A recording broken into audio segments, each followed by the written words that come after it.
Des histoires en français.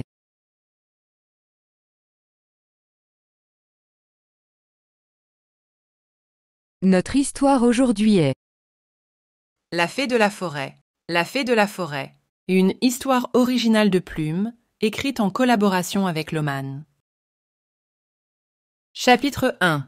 Lors d'une promenade, Emma se fait surprendre par une pluie battante et glacée. C'est alors qu'elle distingue au loin une chaumière, dont la cheminée émet une belle fumée. Vite, elle court pour s'y réfugier. Elle frappe à la porte, mais personne ne lui répond. Elle frappe une seconde fois, toujours personne.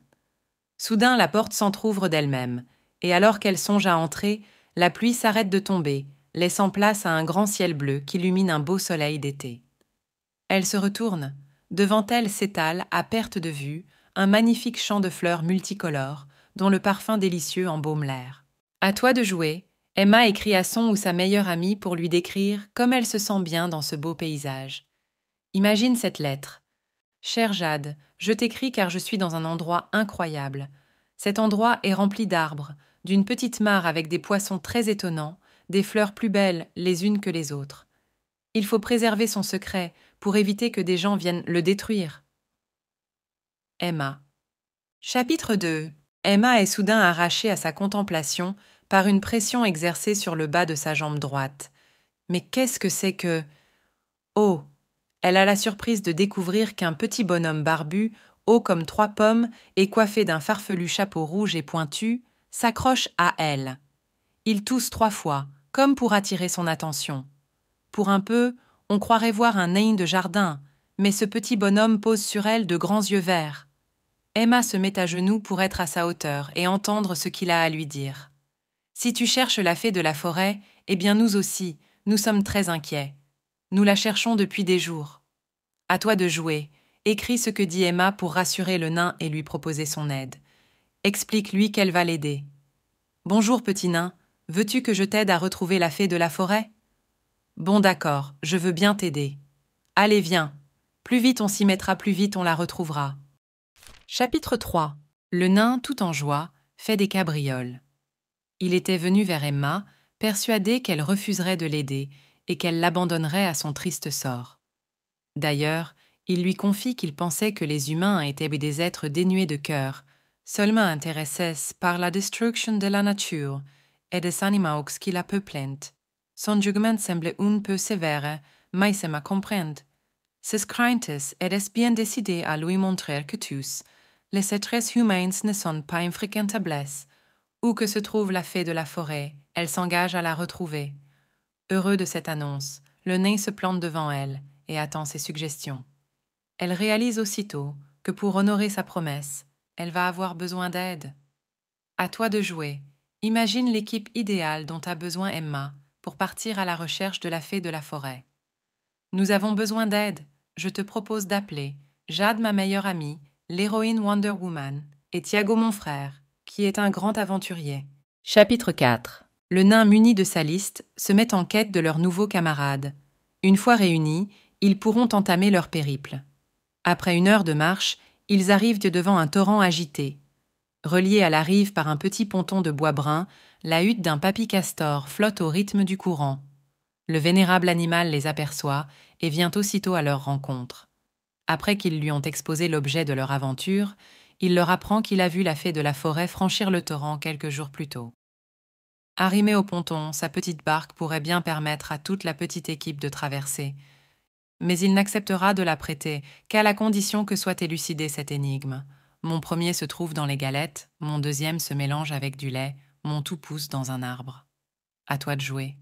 Tu as trouvé la réponse? Propose toi aussi une énigme qu'Emma peut soumettre au castor pour l'amuser. J'ai trouvé? La réponse de la devinette est le fruit. Voici mon énigme. Mon premier est une licorne avec des ailes. Mon deuxième est le petit de la biche. Mon tout est un animal à grandes oreilles.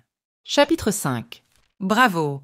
Mais voilà que ce coquin de castor, mauvais perdant, ne veut laisser passer qu'une seule personne de l'équipe. Les camarades désignent Emma à l'unanimité, et après quelques minutes passées à ramer, elle arrive donc seule de l'autre côté. Pleine de courage et de détermination, elle s'avance sur un chemin très sinueux. Il lui semble à cet instant que l'on l'observe. Elle lève doucement la tête et aperçoit un pivert qui volait en tournoyant. Ce dernier s'adresse à elle en ces termes. « Tu as le droit à 2 questions, mais je ne te donnerai qu'une seule réponse. » À toi de jouer. Imagine quelle question Emma va poser au pivert et rédige-elle. « Dis-moi, pivert, tu pourrais m'informer? Est-ce que tu n'aurais pas vu la fée de la forêt? Et si tu l'as vue, peux-tu m'indiquer le chemin ?» Chapitre 6. Le pivert réfléchit longtemps aux questions posées, puis finalement, il ouvre le bec et dit, plein de malice, « Je ne sais pas. » Emma était vraiment contrariée. On dirait bien que l'oiseau coquin s'est moqué d'elle. La situation est pourtant très grave et ne prête ni à rire ni à sourire. En s'envolant, il laisse toutefois tomber un petit papier sur lequel on peut lire « Ni invitée, ni prisonnière de mon ami le grand ours, je suis condamnée à rester dans une grotte enfermée pour l'éternité.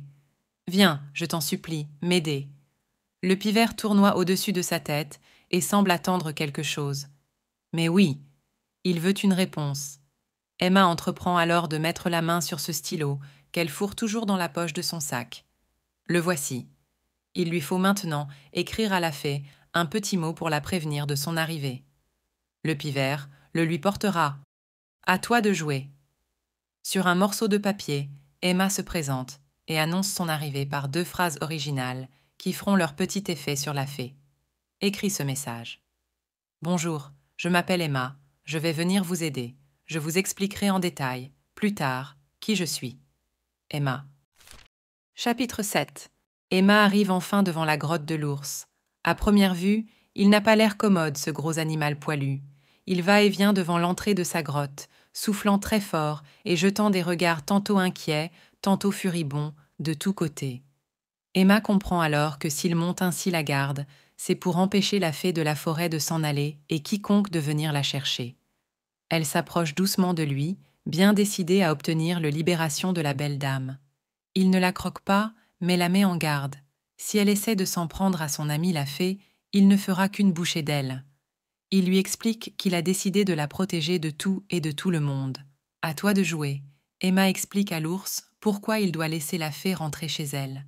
Rédige ce qu'elle lui dit et imagine la fin de cette histoire. Écoute bien, il faut que tu libères la fée parce que les animaux sont très inquiets. Ils ont besoin d'elle pour les protéger du danger. Sans elle, la nature ne peut pas vivre. Il faut que tu la laisses partir. Oh.